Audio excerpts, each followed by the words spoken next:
जैसे कि आप जानते हैं कि हमने इससे पहले जो टॉपिक खत्म किए, जो अध्याय हमारे अभी समाप्त हुए हैं, उसमें हमने आखिर में पढ़ा था कि किस तरीके से यहाँ पे 2 धर्म जो है जिनका जन्म हुआ।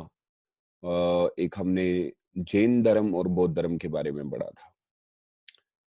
अब हम कुछ वंश के बारे में पढ़ेंगे। कुछ वंश जो है बहुत इम्पोर्टेंट है, यानी अशोका से पहले और मौर्यन एम्पायर आने से पहले, मौर्यन वंश से पहले कौन से वंश थे। और मैं आपको कह दूं कि यूपीएससी के लिए ये टॉपिक हमेशा प्री के लिए पूछा जाता है और ये क्रॉनिकल ऑर्डर में पूछा जाता है। यहाँ से आप ये उम्मीद कर सकते हैं कि आपके बहुत सारे प्रश्न जो है प्री के यहाँ से पूछे जाए। सो मैं रिक्वेस्ट करूंगा आपसे कि आप जब ये टॉपिक पढ़ें, कॉपी पे क्रॉनिकल ऑर्डर बना दें कि पहले कौन आया, बाद में कौन आया, उसके बाद में कौन आया। क्योंकि इसमें कुछ ऐसे नाम हैं कि एक के बाद एक नया रूलर आ रहा है और फिर लास्ट पे फिर मौर्यन एम्पायर यानी चंद्रगुप्त मौर्य आ जाएंगे। लेकिन हम ये देखते हैं कि आखिर चंद्रगुप्त मौर्य आए कैसे। उससे पहले भी तो लोग थे, उससे पहले भी कुछ। तो आज हम मगधा मगधा का उदय पढ़ेंगे। फिर टॉपिक यहाँ से शुरू होगा, वंश। क्योंकि अब ये अध्याय हमारे लिए क्यों इम्पोर्टेंट है क्योंकि आप जानते हैं मगध एक ऐसा क्षेत्र था जहां पे सबसे ज्यादा कृषि की जाती थी और जो कि बहुत ही पानी से भरा पड़ा एरिया था और यहाँ पे सेंटर में भी था। तो सब लोग इसी एरिया को जो है रूल करना चाहते थे। सो आए देखें कि शुरुआत कैसे होती है मगध की, कैसे जनपदास और फिर महाजनपदास की कहानी आई। तो फिर सब जनपदास खत्म हो गए और एक ही रहा मगध। मगध के साथ और भी बहुत सारे थे, लेकिन बाद में कूटनीतियों के कारण मगध जो है वो सबसे जो है बड़ा बना। उसने बाकी सारे एरियाज को अपने अंडर कर लिया और एक ऐसा विशाल साम्राज्य बन गया जिसको बाद में बाकी आने वाली जो वंश थे उन्होंने भी उसके ऊपर रूल किया। तो इसका नाम है rise of Magadh under the Haryanka dynasty. शुरुआत जो हुई है वो आपको इस डायनेस्टी को देनी पड़ेगी कि आखिर मगध को बनाने में सबसे बड़ा हाथ किसका था। तो हर्यंका डायनेस्टी जो है, मगध की उदय जो है वो हर्यंका वंश ने किया है। जी हाँ। अब ये हमारे पास जो है शुरुआत होती है इसकी। अब देखिएगा कि आखिर आगे किस तरीके का वंश चला और कैसे ये सारे चीजें हुई, उसको आगे देखते हैं।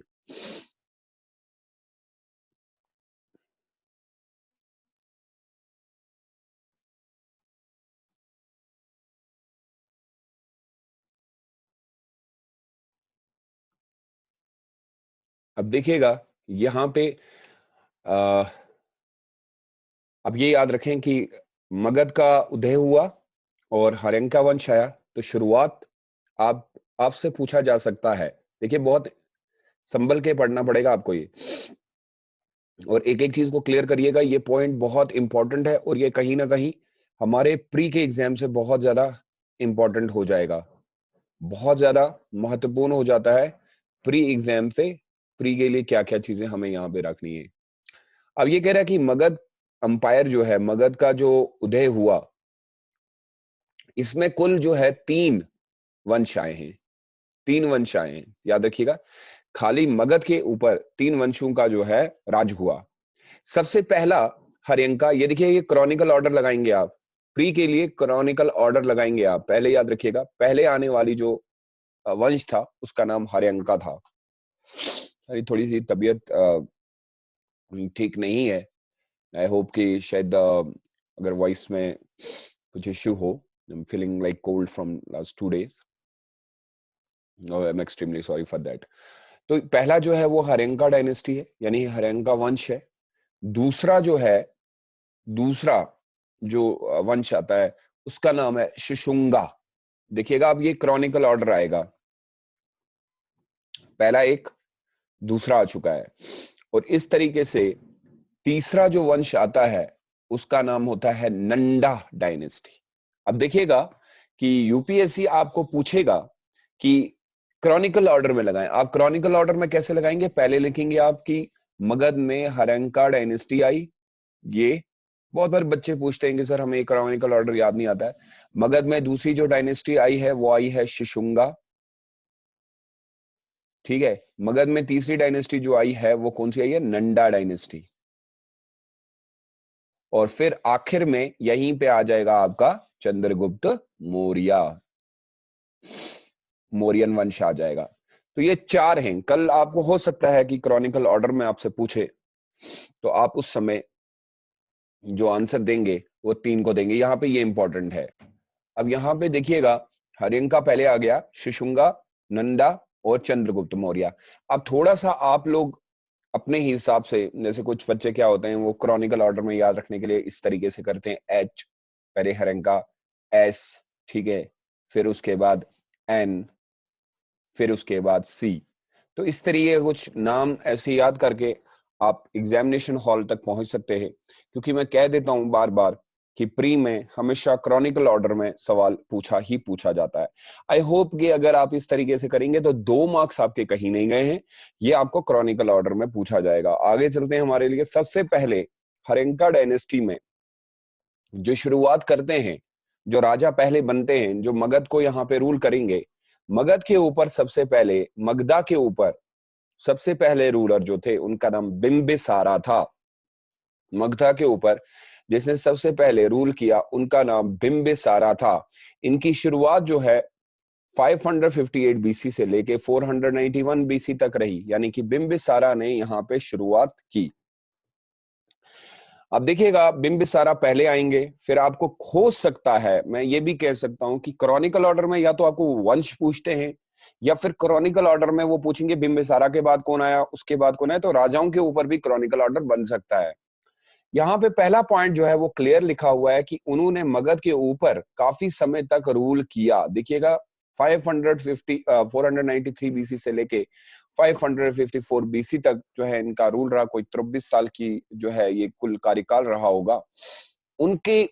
आप देखिए यहाँ पे प्री का क्वेश्चन है, ये प्री का क्वेश्चन है कि वो किस भगवान को मानते थे, किस धर्म को मानते थे, ये इंपॉर्टेंट हो जाएगा। आप धर्म के ऊपर लिखेंगे कंटेम्परेरी एंड फॉलोवर जो थे वो बुद्धा को मानने वाले थे। देखें ये एक बार सवाल यूपीएससी पूछा है, लेकिन वो महावीरा को भी साथ में मानते थे, लेकिन ज्यादातर उनका झुकाव बुद्धा की ओर था। देखिए ये प्री का क्वेश्चन है बेटा, मैं बार बार बोल रहा हूं। यहां पे आप लिखेंगे बिंबिसारा ने मगधा की, बिंबिसारा ने मगध में पहले वंश की शुरुआत की। उनका कार्यकाल कुल 24 साल का रहा, जिसमें उन्होंने बुद्धा की ओर ज्यादा झुकाव दिखाया और महावीरा को भी साथ में वो लेके चलते थे, लेकिन ज्यादातर उन्होंने बुद्धा को माना है।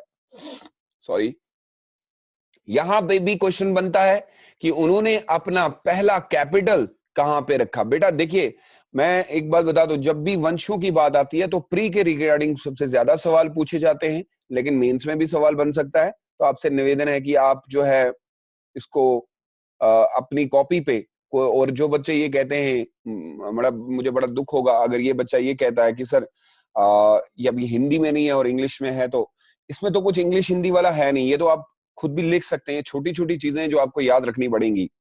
अब यहाँ पे देखिएगा कि कैपिटल की बात हो रही है। अब यहाँ पे कैपिटल चेंज होगा तो क्योंकि बहुत सारे अलग अलग आएंगे, तो हम यहाँ पे लिखते हैं कि राजधानी जो थी, अब यहाँ पे लिख दीजिएगा राजधानी जो थी, इसके ऊपर सवाल बन सकता है, प्री का क्वेश्चन है, प्लीज याद रखिएगा राजधानी। यहां पे याद रखिएगा बिंबिसारा के समय मगधा की राजधानी कौन सी थी? गिरिवराजा, या इसको राजगिर कहा जाता है। याद रखिएगा, ये आपके 2 मार्क्स आपके हाथ में है, उठाना है तो उठा लीजिए, इसको पॉकेट मार्क्स कहते हैं। बहुत सिंपल तरीके से आप इसको याद रख सकते हैं। 3 चीजें आपको पता चली होंगी। मगधा के ऊपर सबसे पहले बिंबिसारा ने शुरुआत की। बिंबिसारा जो है वो बुद्धा को मानते थे और महावीरा को भी उन्होंने सबसे पहले अपनी राजधानी जो है राजगीर में बनाई। इनको he is also known as Shrenika, इनका एक नया नाम था, ये याद रखिएगा। देखें ये हिंदी में भी आपको ऐसे ही नाम रखना पड़ेगा, फिर भी अगर आपको लगता है कि इसको किस तरीके से लिखेंगे तो हो सकता है कल बोले कि सिरीनिया किस जो है डायनेस्टी से बिलोंग करता था। कभी कभी अक्सर यूपीएससी जो है वो पूछता है, तो इसको आप याद रखिएगा। हो सकता है मे बी हिंदी में भी वो आप लोगों को डालना शुरू कर दे, तो शायद उस समय आप परेशान हो जाइए, इसका नाम तो हमने कभी पढ़ा ही नहीं है। तो इसको हिंदी में तो श्रेणियां कहा जाएगा। इनको नया नाम भी, बिंबिसारा को एक और नया नाम बोला जाता था जिसका नाम श्रेणियां था। ये फर्स्ट किंग थे जिनके पास स्टैंडिंग आर्मी थी। वाह, पहले किंग थे जिनके पास स्टैंडिंग आर्मी थी। पहले किंग थे जिनके पास खड़ी, जिसको हम कहेंगे आर्मी थी, यानी कि जिसमें हम सिपाही कह सकते हैं।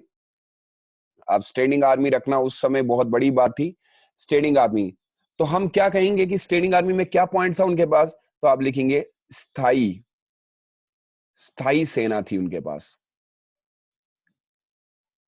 बिंबिसारा के पास स्थाई सेना थी। बिंबिसारा पहले रूलर है जिनके पास, I hope from last 2 days कुछ कोल्ड हो गया। आप I am extremely sorry, class देना बहुत इंपॉर्टेंट था, और प्लीज माफ कर दीजिएगा। उसके बाद इनके, अब देखिएगा कुछ कुछ कुछ पॉइंट जो आपने याद रखे होंगे। पहले तो ये बुद्धा को मानते हैं, महावीरा को भी। इनकी राजधानी जो है, इनका नया नाम जो दूसरा नाम भी जो है श्रीरानिया बोला जाता था। इनके पास स्थायी सेना थी, यानी कि स्टैंडिंग आर्मी थी। इन्होंने एक और तरीके से इतना बड़ा वंश कैसे बनाया? क्या इन्होंने लड़ाइयां की? जी नहीं, ये लड़ाइयों वाले बंदे नहीं थे। ये हमेशा, जब भी हमने देखा, इन्होंने एक बड़ा ही अच्छा मुद्दा हमारे सामने लाया कि अगर किसी वंश को अपने अंडर करना है तो बेटर है वहां शादी कर लो। इन्होंने मैट्रिमोनियल अलायंसेस किया है, याद रखिएगा, यूपीएससी पूछता है। यानी इन्होंने he started practice of using matrimonial alliances. इसने अपने वंश को बड़ा करने के लिए शादियां करना शुरू कर दिया। यानी इसको लगता था कि अगर ये राजा मेरा नहीं मानेगा या मुझसे पावरफुल है, तो वहां जाके वो शादी कर देता था और फिर बदले में उनसे वो जगह ले लेता था। और हिंदी में हो जाएगा कि ये पहला राजा है जिसने विवाहिक, याद रखिएगा, विवाहिक क्या कर दिया? गठबंधन। याद रखिएगा, पूछा जाएगा आपसे कि ये कौन सा वंश था जिसने इस तरीके का विवाहिक गठबंधन के तौर पे अपने स्थान को मजबूत किया। तो कितनी चीज होगी? राजधानी एक याद रखिएगा, इनका नाम जो है श्रेणिया था, स्थायी सेना इनके पास थी, स्टैंडिंग आर्मी, और विवाहिक गठबंधन करते थे, मैट्रिमोनियल अलायंसेस, जिसके कारण जो है इनका एरिया जो है वो बहुत फैल गया।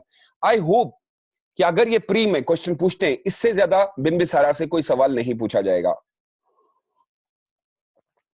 आगे देखते हैं कि हमारे पास इनके जाने के बाद इनके पुत्र, उनका नाम था अजशस्त्रु, यानी बिंबिसारा के बाद। अब क्रॉनिकल ऑर्डर ये भी आ सकता है कि बिंबिसारा के बाद बताइए किसने वहां पे रूल किया। अब बिंबिसारा के बाद उनके पुत्र जो थे उन्होंने रूल किया, उनका नाम अजशस्त्रु था, जिन्होंने कुल उतना ज्यादा कार्यकाल ये संभाल नहीं पाए। 492 बीसी से लेके 460 बीसी तक इन्होंने रूल किया है। ये पुत्र थे बिंबिसारा के, और इनकी जो माँ थी, अब इसका नाम आपको याद नहीं, याद रखने की जरूरत नहीं है, आप सिर्फ इतना याद रखेंगे कि ये पुत्र थे बिंबिसारा के। ये कहा जाता है कि ये पहले पुत्र थे। अजशस्त्रु ने अपने ही पिता का वध कर दिया। He killed his father and become ruler. अपने पिता का वध किया और फिर वहां के राजा बन गए। तो देखिएगा, हो सकता है यूपीएससी आपसे पूछे कि ऐसा कौन सा राजा था जिसने अपने पिता का कत्ल किया और फिर वहां की राजगद्दी पे बैठ गया, तो उनका नाम अजशस्त्रु था। ये भी बुद्धा ही को मानते थे। अब देखिए यहां पे दोनों चीजें फिर से इंपॉर्टेंट हो जाएंगी। कभी स्टेटमेंट बेस्ड क्वेश्चन पूछ डालता है। अजशस्त्रु और बिंबिसारा किस धर्म को मानते थे? बुद्धिज्म को मानते थे। और इनके टाइम पे जो सबसे इंपॉर्टेंट चीज हुई, ये बहुत है, बहुत इंपॉर्टेंट, पारिषद, बुद्धिस्ट पारिषद जो हुई है, ये बहुत इंपॉर्टेंट क्वेश्चन है, ये यूपीएससी पूछ चुका है। और ये आपको मैं एक बार बता देता हूं, बुद्धिस्ट काउंसिल जो होती थी, वैसे हमने इससे पहले भी एक पढ़ा था, आप याद करिएगा, बुद्धिस्ट, बुद्धा, बोध, पारिषद काउंसिल को कहते हैं। याद रखिएगा, सबसे इंपॉर्टेंट, अजातशत्रु को यूपीएससी इसलिए जानता है क्योंकि यहां पे फर्स्ट बुद्धिस्ट काउंसिल हुई थी, बुद्धा परिषद हुई थी। और कहां पे हुई थी? जगह पूछेगा, राजगिरी यानी कि इनकी राजधानी में। कब हुई थी? डेथ ऑफ बुद्धा के बाद 483। प्लीज इसको very very very very important अपनी कॉपी पे लिख लीजिएगा। तो अजातशत्रु इसलिए महत्वपूर्ण है क्योंकि इनके समय पहली बुद्ध परिषद हुई थी, बुद्धिस्ट काउंसिल हुई थी राजगिरी में। और इन्होंने एक जंग भी जीता था, वन वॉर अगेंस्ट कोसाला इन वैशाली को, फिर इन्होंने अपने ही अंडर कर लिया था। ये इतना महत्वपूर्ण नहीं है, अगर इसमें पूरा आप याद रखेंगे तो इसमें दो चीजें याद रखने की जरूरत है कि बिंबिसारा को इन्होंने वध किया, इन्होंने मार डाला अपने पिता को, फिर उसके बाद इन्होंने बुद्धिज्म को अपना लिया। और इन्हीं के समय में पहली बुद्धा परिषद जो हुई थी बुद्धा के मरने के बाद, और उसके बाद इनके एक और पुत्र आते हैं। यहां क्रॉनिकल ऑर्डर आ गया। आप देखिए क्रॉनिकल ऑर्डर आया, पहले बिंबिसारा आए, ठीक है, बिंबिसारा के बाद अजातशत्रु आए, ठीक है, अजातशत्रु के बाद उज्जैन आ गए। अब यहाँ पे आप क्या करेंगे, अगर अच्छे बच्चे होंगे आगे लिख देंगे बिंबिसारा को किस चीज के लिए जाना जाता है? मैट्रिमोनियल अलायंसेस, यानी कि गठबंधन के लिए, शादी के गठबंधन ज्यादा करते थे। अजातशत्रु को किसके लिए जाना जाता है? बुद्धिस्ट काउंसिल के लिए जाना जाता है। और उज्जैन का पढ़ेंगे। तो इस तरीके का भी क्रॉनिकल ऑर्डर आपको पूछा जा सकता है। ये है अजातशत्रु के पुत्र। इनको इसलिए जाना जाता है क्योंकि इन्होंने पहली दफा राजधानी ही बदल दी। आपको पूछा जाएगा, बताएं जी, जो हरिंका डायनेस्टी थी, यानी कि हरिंका वंश में राजगिरी से पटना तक, यानी कि पाटलिपुत्रा जो पटना है तक, राजधानी को किसने बदला था? तो उसमें 4 ऑप्शन आपको डाल देगा। तो आप उस समय लिखेंगे उज्जैन ने वहां की राजधानी को बदल दिया था। अब राजधानी हमने इससे पहले भी पढ़ी थी, राजधानी इनकी सबसे पहले क्या थी? राजगीर थी, लेकिन उसको बदल के पतलीपुत्रा में किसने लाया? वो आपको याद रखना पड़ेगा, उज्जैन ने लाया। उसके बाद ये लास्ट एम्पायर थे, इसके बाद हरिंका रूलर्स में से कोई नहीं आया। और इन्होंने, इनके जाने के बाद 3 और रूलर तो आए, लेकिन वो इतने ज्यादा इंपॉर्टेंट नहीं है। अनुराधा हो गया, मंडा, नागड़सका। नागड़सका जो है इनका इंपॉर्टेंट थोड़ा सा याद रखिएगा, क्योंकि इसके बाद आपको पता है कि इनको खत्म करने के बाद तो इनके हम ये कह सकते हैं कि हरिंका डायनेस्टी या तो बिंबिसारा से जानी जाती है, या फिर अजातशत्रु के लिए जानी जाती है, उज्जैन के लिए। इनके बाद इन्होंने 3 और भी अपने वंश में जो है थे, लेकिन वो इतने ज्यादा महत्वपूर्ण नहीं बने, शक्तिशाली नहीं थे, और इनको खत्म करके एक नए वंश की शुरुआत हो गई। अब देखिएगा यहाँ पे मगध एम्पायर, एक नया वंश खड़ा हो गया, जिस वंश का नाम था सिसुंगा या शिशुंगा डायनेस्टी, यानी नया वंश आ गया। एक नया वंश जो बना उसको हम शिशुंगा डायनेस्टी कहते हैं। इसका क्रॉनिकल ऑर्डर हमने पहले भी पढ़ा था कि पहले आएगा नंदा डायनेस्टी, सॉरी, पहले आपकी जो डायनेस्टी बनी हरिंका डायनेस्टी, हरिंका के बाद आता है शिशुंगा डायनेस्टी, शिशुंगा के बाद आता है नंदा डायनेस्टी, नंदा डायनेस्टी के बाद आएगा मौर्यन एम्पायर। इसका मतलब है कि अजातशत्रु के बाद ये मगधा का अंपायर बहुत कमजोर हो गया, और इसके ऊपर एक नया वंश आके खड़ा हो गया, जिस वंश का नाम था शिशुंगा। आप जरा देखते हैं ये लोग कौन थे। सिसुंगा डायनेस्टी के बारे में कहा जाता है, was the viceroy of Kashi before becoming the king of Magadha. अभी याद रखिएगा, ये पहले भी बादशाह थे। कहां के? काशी के। काशी एक जगह है, वहां पे ये रूल कर रहे थे। लेकिन उसके बाद इन लोगों ने ये चाहा कि मगध के ऊपर जो है ये अपना वंश खड़ा करें। तो आपको पूछा जा सकता है, यहाँ पे प्री के लिए क्वेश्चन भी बन सकता है, आपसे पूछा जा सकता है कि वो कौन सा वंश था जो पहले ही बादशाही कर रहा था, फिर उन्होंने मगध के ऊपर जो है हमला किया। तो काशी के ऊपर जो है सिसुंगा डायनेस्टी वंश जो है पहले से ही रूल कर रहा था, लेकिन उन्होंने फिर मगधा को अपने वंश में कर लिया। वो कौन थे? अब यहां पे याद रखिएगा, इनकी राजधानी जो क्या है, आप पूछेगा, हो सकता है मैं भी प्री में ये पूछे, बताएं जी नंदा की कौन सी राजधानी थी, शिशुंगा की कौन सी डायनेस्टी राजधानी थी, और अपने जो है हरिंका की कौन सी राजधानी थी। इसके ऊपर भी सवाल बन सकता है। तो इनका जो इनकी राजधानी जो रही है, इनकी राजधानी रही है गिरवराजा। याद रखिएगा, ये इनकी राजधानी है। ये आपको इंपॉर्टेंट याद रखना पड़ेगा, क्योंकि यहां से बहुत बार सवाल पूछा जाता है। ठीक है, इन्होंने कौन कौन से एरियाज के ऊपर हमला किया? Avanti, and and to the long revival between Magadha and Avanti को खत्म करने के बाद इन्होंने जो लड़ाई चलती थी अवंती को भी अपने वंश में कर लिया। लेटर, अब देखिएगा इन्होंने गड़बड़ कर दी, letter shifted capital to Vishali, यानी कि पहले इनकी जो राजधानी थी वो गिरवराजा थी, फिर इन्होंने अपनी राजधानी को बदल के विशाली में कर दिया। याद रखिएगा ये शुशुंगा डायनेस्टी की सबसे बड़ी वो भी कुछ चीजें जो आपको याद रखनी है। इनके पहले शुशुंगा डायनेस्टी का पहला वंश कौन सा था?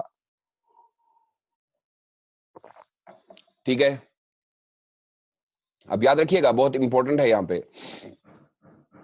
अब सबसे पहले तो आपको ये याद रखना पड़ेगा सिसुंगा डायनेस्टी बनी भी है किन के नाम से? उनके वंश के नाम से सिसुंगा हो गए तो नाम ही वही पड़ गया। उसके बाद इनका जो है सन आया, सन ऑफ सिसुंगा, उसका नाम था कालासोका। अशोका नहीं है, ये कालासोका है। ठीक है, अब यहां पे भी गड़बड़ है, इन्होंने भी आते आते अपनी राजधानी कालासोका ने शिफ्ट किया कैपिटल टू पाटलिपुत्रा। याद रखिएगा पाटलिपुत्रा किसने बदली थी? पाटलिपुत्रा हमने हरिंका डायनेस्टी में भी पढ़ी थी, बोलेगा ये देखिए शिफ्ट कैपिटल टू पाटलिपुत्रा। तो उज्जैन जो है, अब यहां पे याद रखने पड़ेगा उज्जैन जो है उन्होंने भी अपनी कैपिटल बदली थी, कालासोका ने भी, तो ये कॉमन है यहाँ पे। तो हो सकता है मैं भी कल पूछे कि बताएं उज्जैन में और कालासोका में क्या विशेषता है। तो दोनों ने अपनी राजधानी जो है वो पाटलिपुत्रा में, लेकिन वो तो हरिंका डायनेस्टी से हैं, ये तो अलग सिसुंगा डायनेस्टी से हैं, लेकिन आपको याद रखना पड़ेगा दोनों ने पाटलिपुत्रा में ही अपनी राजधानी को स्थापित किया। इनके समय में सेकंड बुद्धिस्ट काउंसिल हुई है, बहुत इंपॉर्टेंट महत्वपूर्ण। अब यहां पे हमें याद है इनके समय में, किसके समय में? अजातशत्रु के समय में पहली बुद्धिस्ट काउंसिल हुई। यहां कॉमन आ रहा है, उज्जैन में भी कुछ कॉमन है, अजातशत्रु में भी कॉमन है, याद रखिएगा। अब यहां पे सेकंड बुद्धिस्ट काउंसिल यानी जो हमारे पास पारिषद हुई है, दूसरी पारिषद जो हुई बुद्धिस्ट काउंसिल की, वो कहां पे हुई? वैशाली में हुई। याद रखिएगा बहुत महत्वपूर्ण है। कौन थे उस समय रूलर? कालासोका। अब यहां पे हमें अजातशत्रु के समय बुद्धिस्ट पारिषद जो हुई ये राजगिरी में हुई, तो यहां पे राजगिरी इंपॉर्टेंट है, और यहां पे जो हुई है वैशाली में हुई है। मोस्ट इंपॉर्टेंट बन जाता है ये, मोस्ट इंपॉर्टेंट बेटा, प्लीज इसको लिख लीजिएगा कॉपी पे, ये बहुत इंपॉर्टेंट है। और इनको we was killed in place revolution, इनको मार दिया जाता है अबाउट द नंदा डायनेस्टी और टू द थ्रोन। और ये कालासोका के मृत्यु के बाद एक और वंश आ जाता है, इनको नंदा डायनेस्टी जो है वंश जो है कत्ल कर देता है, और उसके बाद एक नई जो है डायनेस्टी। तो कालासोका आपके लिए इसलिए महत्वपूर्ण हो जाते हैं क्योंकि इनके समय में दूसरी बुद्धिस्ट परिषद काउंसिल हुई है। मैं रिक्वेस्ट कर रहा हूं आपसे, ये बहुत सिंपल है, लेकिन हाँ प्री के लिए आपके पास हाथों हाथ मार्क्स हैं। प्लीज आज इसका मेहरबानी करके मैं रिक्वेस्ट करता हूं, क्योंकि मैंने आपको पहले भी बताया मैं तमिलनाडु से पढ़ा हूं, देखो कितनी इंपॉर्टेंट इंफॉर्मेशन है। Please I request you all जो भी क्लास ले रहे हैं आज शाम तक मुझे इनके नोट्स बना के दे दीजिएगा, क्रॉनिकल ऑर्डर में डाल के बड़े अच्छे से नोट मेकिंग करके। Please I request you all कि मेरे यहाँ पे भेज दीजिएगा, अगर नंबर नहीं है मैं लिख देता हूँ इस पे, आप ये भेज दें और मैं उसको अपने ग्रुप में शेयर कर दूं प्लीज। आगे आप देखिएगा मगध एम्पायर में नंदा डायनेस्टी आ गई, क्योंकि कालासोका के समाप्ति के बाद नंदा डायनेस्टी ने यहां रूल। ये पहली, याद रखिएगा इनका इंपॉर्टेंट चीज, ये पहली ऐसा वंश था जो फर्स्ट नॉन क्षत्रिय डायनेस्टी, क्षत्रिय क्लान से नहीं था। याद रखिएगा हमारे पास चार होते हैं ना, एक थे ब्राह्मण, दूसरे थे क्षत्रियास, तीसरे थे वैश्यास और चौथे थे शूद्रास। तो ज्यादातर जो वंश आए हैं ना वो हमेशा क्षत्रिय से आई हैं, लेकिन ये पहला वंश था जो क्षत्रिय से नहीं आया, ऐसा पूछा जा सकता है प्री में। और the first ruler was Mahapadma, इनका पहला रूलर जो था जिनने इस वंश का शुरुआत की उसका नाम था महापद्मा नंदा, इसीलिए इसको नंदा वंश कहा गया है। उन्होंने कालासोका को के साथ लड़ाई करके उनको मार डाला, और फिर यहाँ पे महापद्मा नंदा, और इसको बोला जाता है नंदा वंश।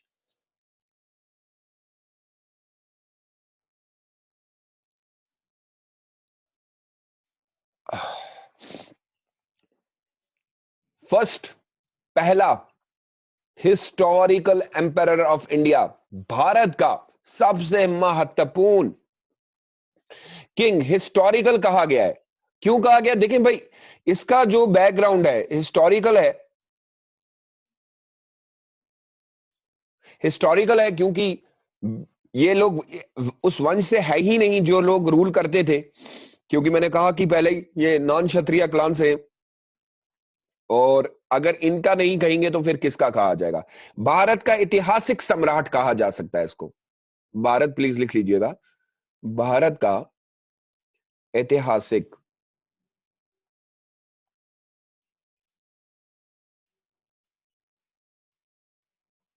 सम्राट। उसके पीछे कारण आप पूछेंगे, सर क्यों कहा गया इनको भारत का ऐतिहासिक सम्राट? तो आप बताएंगे क्योंकि ये क्षत्रिय क्लान से नहीं थे, इन्होंने काला सोका का मर्डर किया, ये हमने बताया था, फिर ये किंग बन गए।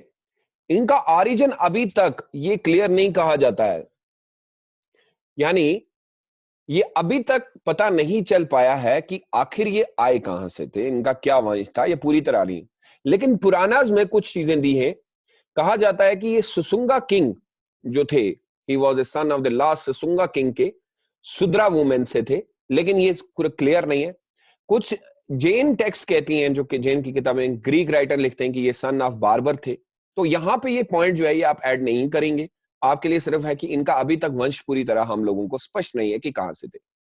इन्होंने कुल 28 साल जो है यहाँ पे वंश को चलाया, ये भी आपके लिए उतना इंपॉर्टेंट नहीं है।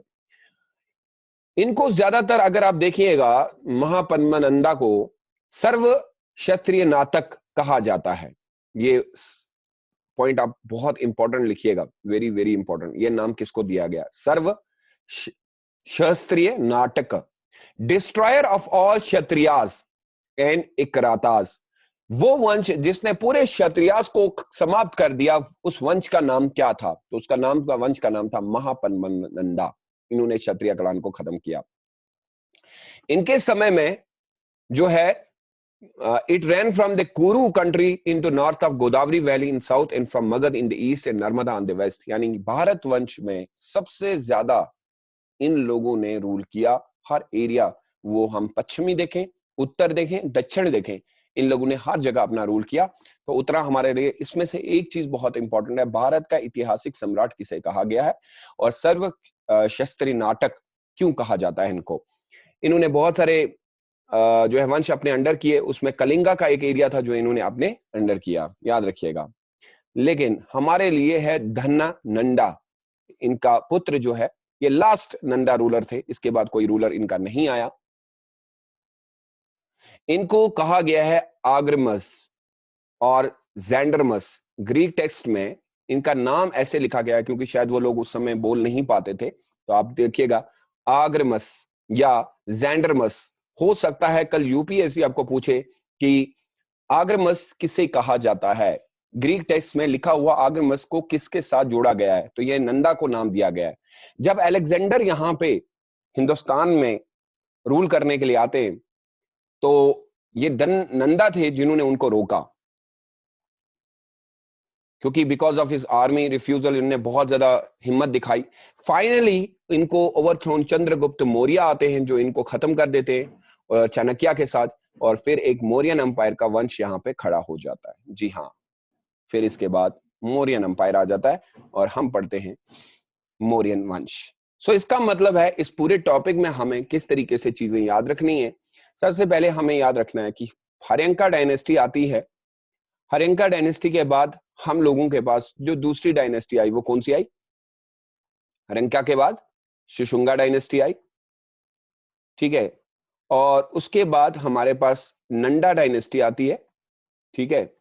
और उसके बाद हमारे पास मौर्यन डायनेस्टी। अभी मौर्यन तो कल पढ़ेंगे, लेकिन यहाँ पे कुछ चीजें जो इंपॉर्टेंट रहेंगी हमारे लिए, वो क्या क्या है जरा देख लेते हैं। देखिए, जब आप पढ़ेंगे, सबसे पहले मगध का उदय कैसे हुआ, यहाँ पे आपको जो इंपॉर्टेंट चीजें हैं प्री के हिसाब से, हर्यंका डायनेस्टी जो है ये पहले आती है, शिशुंगा डायनेस्टी तीसरी आती है, नंदा डायनेस्टी। यहाँ पे ये पढ़ा। बिंबिसारा के बारे में राजधानी बनाई, इनका नाम श्रीनिवासिया था। उसके बाद स्थायी सेना इनके पास थी, विवाहिक गठबंधन ये करते थे, ये इंपॉर्टेंट है। बिंबिस अजस्त्रु को आप बुद्धिस्ट परिषद के लिए याद रखेंगे, बहुत इंपॉर्टेंट है। और इन्होंने जो है दोवार को 16 और वैशाली को भी अपने उज्जैन को आप याद रखेंगे क्योंकि इन्होंने अपनी राजधानी बदल दी है, ठीक है। फिर उसके बाद इनका कोई पूरा वंश आया नहीं जो कंट्रोल, उसके बाद मगध एम्पायर शुंगा डायनेस्टी के पास चले जाता है। ये पहले ही काशी में रूल कर रहे होते हैं, फिर इन्होंने अपना जो राजधानी बनाई वो गिर्व राजा था। फिर बाद में कुछ समय के बाद इन्होंने अपनी राजधानी को वैशाली में बदल दिया सुशुंगा ने। इनके बाद इनके पुत्र जो है कौलाशोका, लेकिन वो ज्यादातर कुछ काम कर नहीं पाए। पाटलिपुत्रा में जो है वो अपनी राजधानी, लेकिन इनके समय में बुद्धिस्ट परिषद हुई और इनको भी खत्म कर दिया नंदा डायनेस्टी। फिर नंदा डायनेस्टी यहाँ पे आती है। मगध नंदा डायनेस्टी जो है वो पहली क्षत्रिय नॉन क्षत्रिय क्लान थी जो महापद्म नंदा ने बनाई, और इनके समय में हम भारत का ऐतिहासिक परिषद कह सकते हैं। ये सर्वशास्त्रीय नाटक कहा जाता है इनको। और इसके बाद धननंदा आते हैं, लेकिन इनको भी कुछ समय के बाद जो है ग्रीक राइटर इनके इंपॉर्टेंट है जो ज़ेंड्रमस या एग्रिमेनिस कहा जाता है। और इसके बाद यहाँ पे मौर्यन डायनेस्टी यानी चंद्रगुप्त मौर्य चाणक्य के साथ मिलके इनको खत्म कर देते हैं और अपना एक बहुत बड़ा, और इसी में हम पढ़ेंगे अशोका को। आई होप आज की क्लास आपको बहुत अच्छी लगी होगी। थैंक यू सो मच मेरे साथ जुड़ने के लिए। कल पढ़ेंगे मौर्यन वंश के बारे में। अपना बहुत ज्यादा ख्याल रखिएगा। Bye bye.